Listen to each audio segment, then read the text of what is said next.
Good morning and welcome back to the channel. I hope you're well.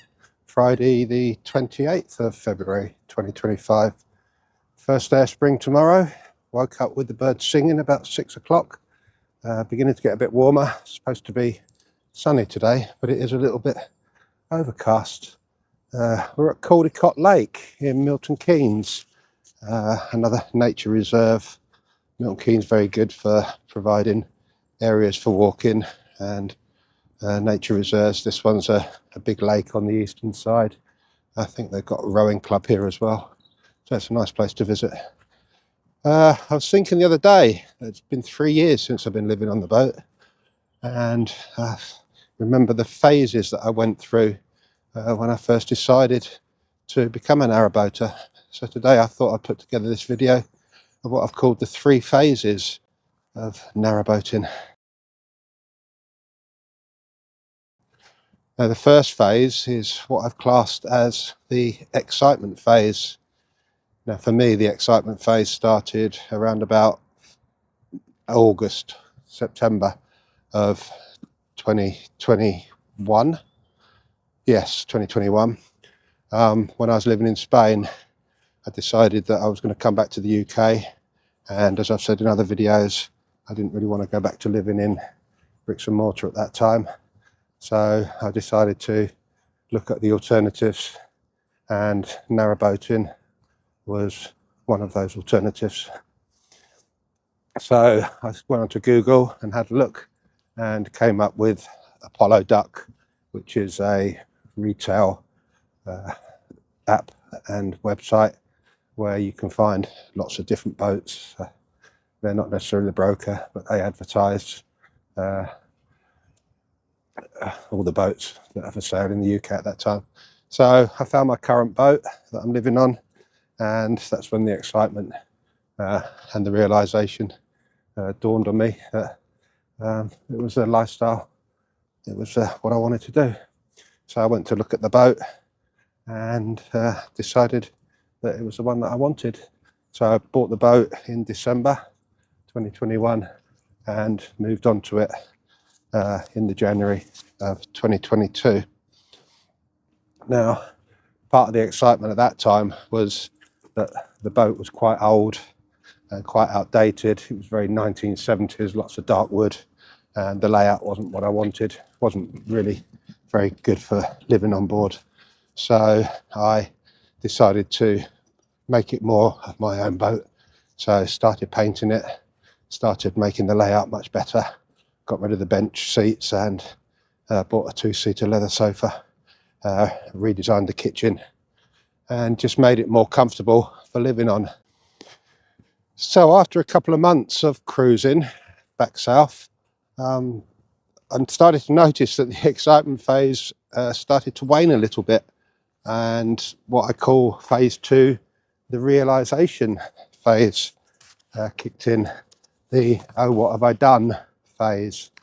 Now, this was born out because it was quite cold, it was wet and windy, and we were in the back throes of the winter. I'd never been in a metal box on water in winter before. I was used to living in a house with central heating, and the realization of living in a smaller space started taking effect, and you don't have all the luxuries that you have in a house. You don't have the space to move around, you don't have all the amenities nearby, because obviously if you're cruising, you've got to plan where you're going, where you're going to get your next food, where you're going to get the next petrol, where you're going to get your next diesel, and petrol for the generator to generate the electric. When I bought the boat, it didn't have any solar panels on, so I wasn't very self-sufficient and I wasn't used to living off grid. So the realities of living off grid and getting used to all those things start kicking in. So, but one of the worst points during that first couple of months for me was when I actually broke down in the middle of nowhere. Found out that I had water in my diesel, what they call diesel bug, and that made its way through to the engine. Got a load of white smoke, engine stopped working. Luckily there were people nearby, and somebody towed me to a marina where the engineer fixed it for me. So yeah, the realities of living on a narrowboat soon take effect.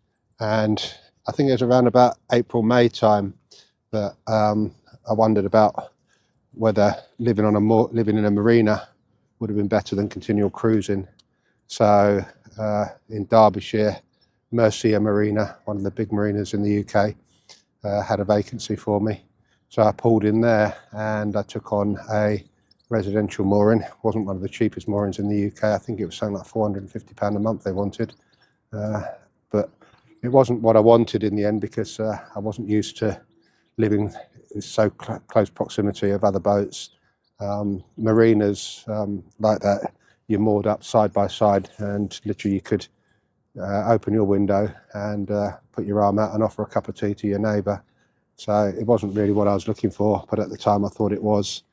So I only stayed in there for a week, and I decided that I wanted to get back out on the water and carry on cruising south towards Hertfordshire. One of the other things that I found hard during that phase was moving the car. I wasn't used to actually having to move the boat a couple of miles and then go back and get the car. So it does take its toll on you at the start, because you're not used to it. So I think it took about 4 or 5 months of cruising down towards Hertfordshire. And I think it was when I actually got off the Grand Union Canal onto the Paddington Arm and went through London, and then got onto the Lee Navigation on the other side of London, heading up towards Hertfordshire, that I then started relaxing, started getting used to living on the boat, and the what I called the acceptance phase kicked in, which is the phase you're probably in at the moment. And the acceptance phase was basically realizing that this was your life, this was the life that you'd chosen, and it wasn't so bad living out in nature, waking up in the morning with the birds singing, even during the winter. It was still nice to wake up in a different place, being able to cruise when and where you wanted to, and just accept that this is how things were going to be. So this is the reality of living on a boat. I'm back at the boat now after walking the dogs around the lake. Sun has broke through, as you can see. Sat having a cup of coffee, watching the world go by. Boats just gone by. It's not a lot of movement on the canal at the moment, but this is reality. This is what living on a boat is all about. You get the freedom to go where you want, when you want. Yes, I agree, you have to move every 14 days as a continual cruiser, but that's not a bad thing. You get to be in a different part of the world whenever you want to. Out in the countryside, I'm just on the edge of Bletchley at the moment, heading out towards central Milton Keynes sometime during the week. Dogs are out sitting with me on the top deck here, enjoying the sunshine. It's a good life at the moment. It's probably not what I'll do for the rest of my life, because it does get harder as you get older, as I've said in other videos. But, you know, I've accepted this is the way of life for me at the moment. I've got boats coming by out in the countryside, dogs sitting on the back decks, just watching the world go by with me. So, this one looks like it's a hire boat. It's a nice looking boat. That's 70 foot, just under 70 foot. Morning. Nice name called Tranquility. So yeah, could be worse. Hope you've found some of the information useful.